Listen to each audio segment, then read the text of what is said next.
o hakili lajigi an ka video ka bon mɔgɔ dɔw jabili ma mais an b'u hakili lajigi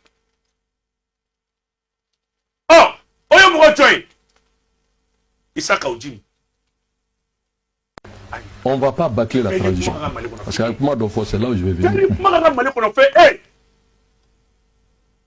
Nimbala, Akay, Nentala, Fendjoute, Amounbe Kumalabi, Ankume politique de la Kou. Amnana, Ambe Kunada, Amba Mankou, Name Jamana Mine, Katonkuni, Nogomina Wati. Anye politique Kabam, il sait qu'il bolo job. C'est qu'il n'a pas fait ou bien place qu'il n'a pas y a bankanya so. Anya kana construction de kama, anya amsa ke Jorob, amsa ke maire, amsa ke député, amsa ke élu doy démocratiquement. Na anya ka fo baraba ke tumina anga nyata ten nani wakati la politique ine mais amika ke wakati mina ta wakati ani amika ke ni exprimer ou te politique esprit ba sabula politique ka jamana ka gelew de laje kan hakina ni mo na bi an bɛɛ seginna an kɔ ka faso lajɛ kɔfɛ an bɛ bɛn an ka politiki baara ma o waati kelen y'a sɔrɔ Issa Kaoudim e bɛ IBK nɔfɛ foyi tɛ yen IBK ma min kɛ e ye o fanga kelen maaw bɛ boulevard kan tuma min na ko M5 maaw bɛ bɔ ka bin na tuma min na o y'a sɔrɔ Issa Kaoudim i bɛ taa aw bɛ taa IBK fɛ yen ni Ala ni dugawu ni barika in ta aw kun ye litiri fɛ anw de kun ye politicien an b'a kala i b'i dogo bɛlɛti dogo anw na anw de bɛɛ ka gɛlɛn tɔw ta kun ye faso kɛlɛ e ta kun ye bagabagali par sabula mɔgɔ min balo bɛ ban filatɔmɔ na o mana mɔgɔ min ka fugulan jɛngɛnen o bɛ tugu o kɔ k'a kɛ n'i ye taama di jamana tɛ jɔ i filila waati min na M5 mɔgɔw bɛ bɔ ka bin na a ye taa président registre lajɛ an bolo bi o transition kelen o ye ka laɲini de e de y'a laɲini billahi e de y'a laɲini o laɲini kɛtɔ dɔw sara dɔw banala e kɛra 4e vice président ye fɛn min don i n'a mankan i yɛrɛ ɲuman na k'i m'a ɲini k'i ma deli k'a ɲini i m'a ɲini a dir'i ma bari sabula transition y'i ka fɛn bangelen ye i ka laɲini don i ka cɛsiri don i ka wulikajɔ don hali n'a y'a sɔrɔ a ye taa IBK bɛ bin wagati min na IBK bɛ bin wagati min na kalo saba laban a ye taa ordre de virement lajɛ wari minnu a ye taa ordre de virement lajɛ dɔrɔn a ka Kaoudim ka baara ta k'a lajɛ à l'époque a ka taa ordre de virement lajɛ an bolo bi aw de ye fanga ta e ka cɛsiri fɔlɔ ka kɛ mun ye aw ti yafa abada maa minnu ni binna n'u ni tora a la ni kɛlɛ bɛ yen bi e Kaoudim kɛlɛ min bɛnnen don e la o ka ɲi ko kɛlɛ ye o M5 kɛlɛ bɛ sɛnɛ tuma min na tɔw bɔra k'u ni wagati min na o y'a sɔrɔ kɔfɛmɔgɔw bɛ wari ci ka na a bɛ kun bɛ di jɔn ma hali sini kɔfɛmɔgɔw ka vocal b'an bolo k'u kun bɛ wari ci mɔgɔ min ma tɔw bɔra k'u yɛrɛ kun di e bɛ taa nin na i y'o kɛ o ɲana e kelen ka sɔrɔ tɛ foyi ye an mago kun bɛ laɲini mun na jamana kun mago bɛ laɲini mun na o kɛra o sɔrɔla an b'aw bɛɛ fo la o fanga kelen e nana bila député place la e ma se ka M5 mɔgɔw fara ɲɔgɔn kan e ma se ka i ɲɔgɔnna minnu bɛ k'u fara ɲɔgɔn kan k'aw ka ɲɔgɔn hakili lajigi k'a fɔ a bɛnnen tɛ aw la bi aw bɛ jɔyɔrɔ min na aw da bɛ jamana kuma min na dɔ de kɛra nin saraka ye o musow bɛ cogo di o denw bɛ cogo di a ye malobɔrɔ saba ta ka taa tila lisi saba de kun nana banda aw bɛ wagati min na Kaoudim ka lisi karisa ni karisa ka lisi n tɛna mɔgɔ tɔgɔ fɔ parce que n b'e de kan bi hali victime e ka lisi kun y'a d'a ma a image bɛ yen ne de taara couverture kɛ base kɔnɔna la e ma se ka miiri mɔgɔ salenw na ka mɔgɔ kɛ kelen ye nka hali victime bɛɛ n'i ka lisi kun don dɔw sen fila tɛgɛ fila kɛnɛma o taara malo ta malo bɔrɔ 2 ni 3 wa maro jɔla ni 16 a kɛra base kɔnɔna la e kun bɛ ka couverture kɛ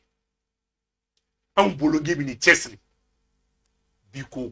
n'i kun bɛ aw ka liti la fɔlɔ o de ye ka su ka hakɛ ɲininka d'u ma o kɔmɔgɔw ka hakɛ ɲininka d'u ma an bɔra kuma min na e bɛ fɛn tɛ kɔnɔ waati min na n balimaw kana taa yɔrɔ jan dɛ bilahi ni mɔgɔ tɛ mais ni mindo auteni don malika sani nga sarata la billahi tamat ni me bolo ningele adina ni alati de charge mbaka abarata la donia tal ayak makankala kunu domina de sente kuna ayak makankala mo kalame obina doni dila na parce que moi donc c'est là où je vais venir ka fo min bete ka nga doni nga fanga duma nous nana obetla ga surasi kele nous me ku bla tushila ne avo surasuye nous basra surasi de ça marfatite je le dis et j'assume, c'est ma position personnelle. On va pas bâcler la tradition. Si les 18 mois sont tenables, on va les faire. Si c'est pas tenable, en métal. Katami. En métal Faragage. C'est ma position personnelle. Non, laisse-moi dire, mais on m'a donné Faragage 91, élection de 92, sur le CDAOT à Fouitéa. Amadou Toubane Touré, avec ses amis de mouvement démocratique, à la Gagina, c'était parti pour 9 mois. Mais quand l'impossible n'est tenu, ils sont allés à 14 mois, on est pas à la j'étais là. Ouais. Au Kera sans aucune pression, mais pour qu'elle se gagne, Kalodourou Faralaga. Pas du moins qu'il y a une insécurité. Le pays est pris à la gorge par des groupes terroristes et les politiciens, ils sont dans un jeu de Kafaranyonga pourvu qu'ils ne perdent pas leurs privilèges. Et bienvenue. Parce qu'il y a tellement de problèmes qu'il faut régler. Le problème de financement des partis politiques, le problème de multipartisme intégral, le problème même de découpage administratif et le problème même de mode de scrutin, ça concerne tous les Maliens. Et comment représenter aussi les Maliens de diaspora, même s'il fait du lobby. Au problème, les Maliens de diaspora doivent représenter l'Assemblée là. Aujourd'hui, le monde paysan, il faut qu'il soit à l'Assemblée nationale. Les opérateurs économiques, d'abord, là. Les chambres de commerce, la politicien me dit qu'il la fiscalité, il faut aller impôt, il faut aller pourquoi. Donc aujourd'hui, il faut que le peuple soit représenté à l'Assemblée nationale et non les politiciens seulement. Parce qu'il s'agit seulement de créer un parti politique, je vais te donner un exemple. Modo B, ou force à l'Assemblée nationale là. Mais pourtant, leur statut ne leur permet pas, en demandant Tabiala. Quand tu prenez le shérif de Nyorobuye, quand vous prenez le shérif quand vous prenez le chèque respectif Bamdiko, mais c'est des réalités religieuses dans ce pays-là. Mais en élection là, où qu'on voit où quel est, Annie Pergalferla, ben voit quel est. Et ça qui n'est pas normal. Mais je ne peux pas me comparer à ces saints-là. Mais nous devons beaucoup, ben pas d'autres devant nous beaucoup, à Katia circonscription électorale que les. Moi, politicien, me boule tout en élection sera. Parce que c'est pour avoir sympathie de leurs adhérents.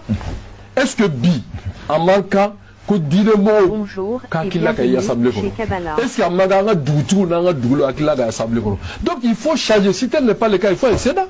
Et supprimer les trucs là qui ne servent à rien. C'est-à-dire que pas conseil, ni n'aboubole, non, collectivité, ni conseil économique, social, qui ne sont que des trucs facultatifs. Oh! Balma ayani mea. Awa nyono shigare ko ngate benai. Nyono shigare ni ko quand on a dit, quand tu dis, et ma faute ça, qu'on nyono shigare na nyono. Chavi naka usama domina. Billahi malikin ki se cliente nuna. Bunya kumbi ekan. A chaque Mahmoud Douba bunya do wallahi billahi to robe na bunya. Ne te ekele te ka foi billahi jamane ko. Ni mo kanga asimi deme e dia deme baka folo ni mo kanga asimi deme nyanyu mani nyaju e dia deme baka folo depuis domina asimi vice président là e de nana ko l'imperturbable donc il be fangala avec ce tibolo blé texel le bibolo tonga usima sarabeta ni mi mankan ni sentete e be sera sarata to di 1 million sans pe billahi a donné à tu billahi ni sentete a tu billahi bon dieni c'est que il m'a dit miri ni ma komando la maliko rebe de billahi ni bo kanga asini deme galo fora tieta e de du on betaille ko rebe mo ka mirika don ko ibe saka diun de tuko ika don ko bete yere tangini ika don ko dono jamana ka sumale ka tiga ika da fiafene kanami ka todu ka to jimi o te kun kono kele ngun ka ibe ka tle i b'a la k'a minɛ M5 bɛ sɛnɛ waati min na aw b'a la k'a minɛ fanga bɛ ka jamana bɛ ka wuli waati min na tun ko e ta tun ni sɔrɔsi jeune ninnu hali ni ninnu kɛra ko ninnu ye fɛn wɛrɛ ye e de ye ninnu yira maliyɛnw na e de y'a yira maliyɛnw na k'a fɔ ko politiciens tɛ se ko ninnu de bɛ se bilahi n'u ka juru bɛ mɔgɔ kana ka juru bɛ de ka na ni maliyɛnw ka juru bɛ mɔgɔ kana ka juru bɛ de ka na ɔ nka depuis nin transition fanga in sigira minnu ko sɔrɔsiw ka ɲi minnu ko sɔrɔsiw ɲɔgɔn tɛ an ma ka dɔgɔ min nana ni plan dɔ ye a karisa an ko aw ka ɲi an ka taa nin sira fɛ a bɛɛ bɛna nin lisi di ɔ a ye nin di ne ma ne bɛ nin kɛ a ye nin di ne ma ne bɛ taa nin di karisa ma a ye nin di ne ma ne mana nin kɛ a bɛ ɲa a ye ne bila nin yɔrɔ in na o la ne de bɛ se ka nin kɛ a ye kɔrɔfɔlikan minnu fɔ ka ɲɔgɔn mangoya ka ɲɔgɔn buruja a b'o dingɛ de kɔnɔ bi mɔgɔ ne bolo bi e ye kɛlɛ kɛ ni hakilina mun ye ni mɔgɔ kan ka ninnu dɛmɛ k'o hakilina na tile ni mɔgɔ kan k'o dɛmɛ k'o hakilina sabati o cɛ fɔlɔ dɔ kan ka kɛ e de ye alisilamɛya sira fɛ hɔrɔnya sira fɛ danbe sira fɛ adamadenya sira fɛ parce que e de y'a fɔ bɛɛ ye n'i n'u fɔra ɲɔgɔn na kun min na bɛɛ k'a fɔ maliyɛnw ye kɛ ni jiko gɛlɛya don a fɔ ni kuranko gɛlɛya don a fɔ n'a sɔrɔ i n'u bilala ɲɔgɔn na de k'u ye wari dun a fɔ i n'u bilala ɲɔgɔn na kun min na e t'a dɔn wa i nana n'i ma ni n'a bɛɛ bɛn i ma plateau min kan an ka taa an bɛ lisi bɔ kan i ye lisi min ci u ma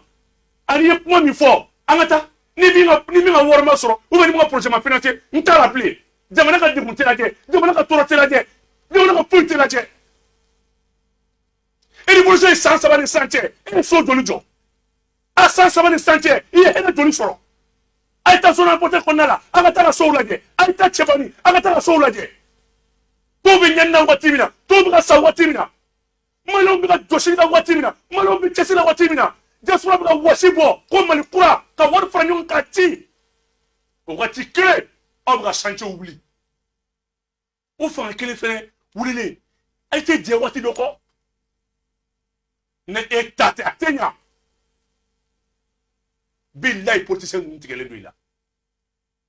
anw de tun bɛ politiki kɛ walahi u b'i utiliser da in dɔrɔn de kama ni kumakan ɲi n'o tɛ e yɛrɛ de y'a fɔ i ka video kɔnɔ sisan ko dɔw bɛ parti créer mɔgɔ kelen t'u kɔ o fɔlɔ ye e ye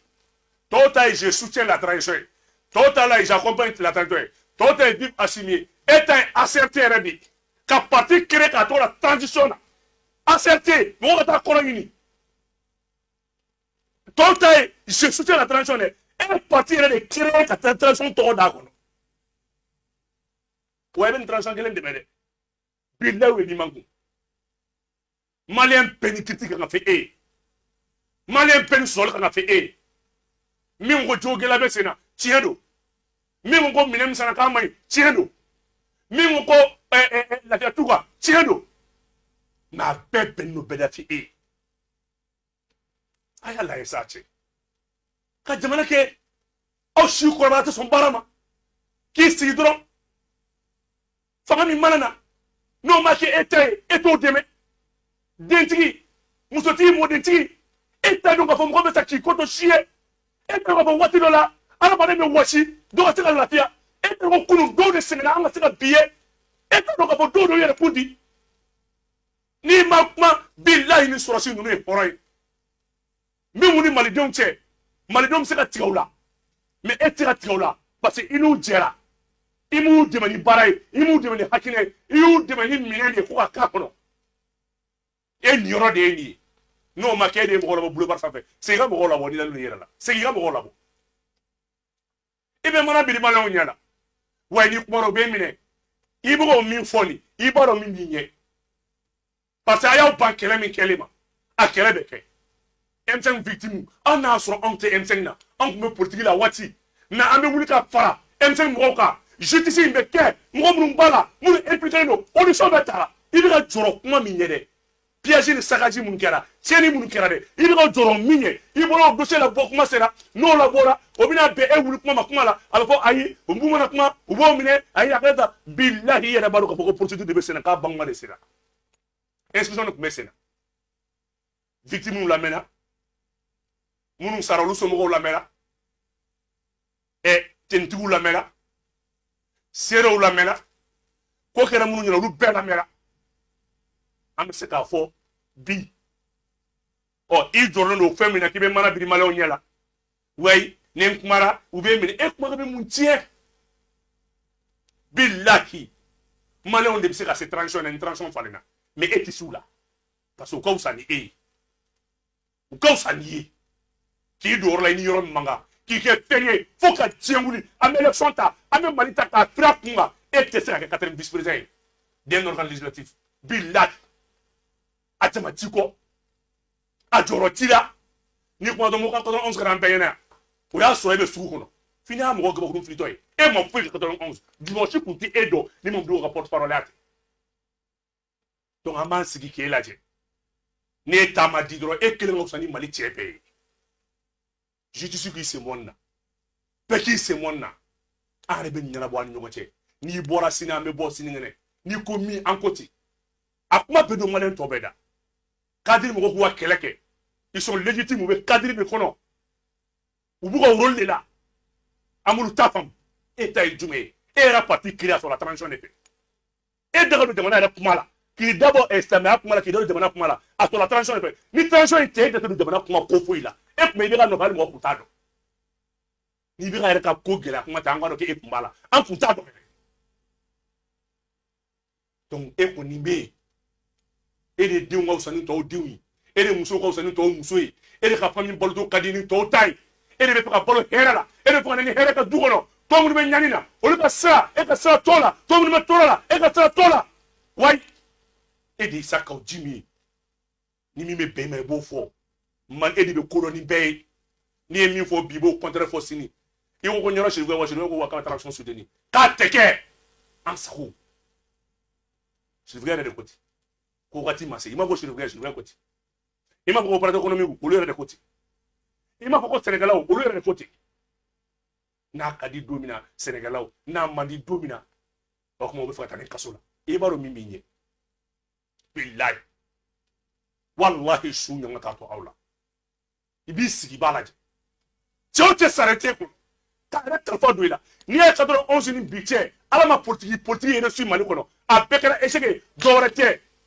les victimes du mouvement 91 où sato e kalfan mi di billahi pour nin dangali min ke ka di atanga usara munu te kono nu malita ka do tela ala te hera da unyala ala te hera da unyala u be si beke mali kola atanke mo munu sara u sara démocratie kama u sara kilinyam kama u sara horiam kama u sara justice kama u sara malion ka bonugola kama ali ni malion ma bonugola u sara munu te kono na mo chesi ola ala politicien ko ora na mali jo wallahi surasu de bolo de kungo kono ni kana malion ka tugolugo malion tiga awla ala re de yake billahi jeli sara de do ni min bona o te kono sara de do wa o nyona de tene be able kauchi atanke mouvement M5 munu sara M5 na nu sara ene bo hera bi ene bo bunya la bi ene bo daraja la bi ene bo kumorta la bi ene jo joro fuki se te ke pende bana nkala alala e fuki se te ni te ke pende bana ngono mo ko ni bora ka balobi e ma se ka dore ke o komo ko kele mo tola ki do sente kono ateke tan antake dan ko ne kolote ne da bola la abe fale oh anta fait juge côté ni commissaire côté ni police côté ni e ma musani mo chez malikola bon ame bon ni bola chien keme ame bo chien keme ngata to mare ekele billahi ekele ne kodo o muni kera ame danima basabla ni kibe kuma ro fima be do mo wara gashila ame dani yoroni ma me ka pie i boko keme i jadugo keme kele benno bela mali kono fi transition de meni ma wajibi e di mo la boka ta boulevard ka fenchama fo ka kala ki do sente kono e mu nyana boka bi do sente kono ye ka boko mo ka bilan asimi mige sa do mige so so no mige e arebe sente kono sangre ndo ye mu leke a doni ina ne projet de loi kele mi dro mimi hine fantan na mun fera sunu ma kele ali molo tato anye ka lisi malo aita do nyama ko konda akata so ulaje aita zona pote konala akata so ulaje tɔw bɛ kɛlɛ la waati min na nin bɛ sojɔ la sisan e bolo ko adamadenya bɛ balo tan de mɔgɔw sɔn i ka gɛlɛya dɔ kun jamana ka hɛrɛ kama mun bɛ yen ma min sɔrɔ maliko la i ma mɔgɔbaya kɛ i ma ko kuntigiya kɛ i ma foyi kɛ ala y'i kalifa don mɔgɔba dɔ la a lamɛnlen don a bonyalen don i ko ka kuma lase la i ye bonya sɔrɔ ka daraja sɔrɔ ka nafolo sɔrɔ ka fɛn bɛɛ sɔrɔ e ni mɔgɔ mana jɛ e b'o nɛmu e ni mɔgɔ mana jɛ e b'o nɛmu e tɛ ka to mɔgɔ kelen bolo ten jamana bonya kama e tɛ ko dɔgɔnin bɛ yen e tɛ ko balima bɛ yen an bɛ yan an bɛ yan komi i ko ko j'aime la France j'aime les parfums de la France nous n'aimons pas la France nous n'aimons pas aussi quelqu'un qui aime la France nous aimons le Mali billahi et les billes jobi j'aime la France et bien commencer là au mois domina et il y en a d'autres il va au français quel bouddha domine il y en a d'autres parce que boulot hakilité malien et des hakili matigi parce que digira la mais pas nizi na ala sona kafie asimin de meni ma wajibidi ali setala mugorete de asimin de meni ma wajibidi ele nana ko imperturbable t'es pas le vice-président là de ko imperturbable ouais t'es moi imperturbable bon nous aussi on est imperturbable ibe ni soutien que ibe ni ke ajari amaje obi bi mango to tere mali kono bɛɛ jɔra ka fili fɛn kɛ kunu bɛɛ jɔra bɛɛ bɛ k'i jɔ jɔyɔrɔnin dɔ la ka fɛn dɔ kun minɛ walasa i ye fili min kɛ k'o dafa e kelen de y'o kɛ tɛ sɔn i y'a mobili sɔrɔ k'a so sɔrɔ k'a bonya sɔrɔ k'a daraja sɔrɔ k'a tigiya sɔrɔ